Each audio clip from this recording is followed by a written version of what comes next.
ای مرز پرگوهر، ای خاک از سرچشمه هنر، دور از تو اندیشه بدان، پاینده مانی و جاودان.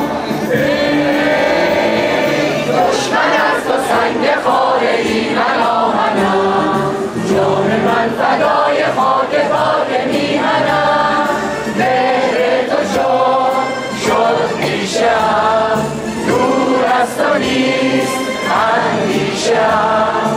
در راه تو ای ارزشی دارد این جان ما، پاینده باد خاک ایران ما.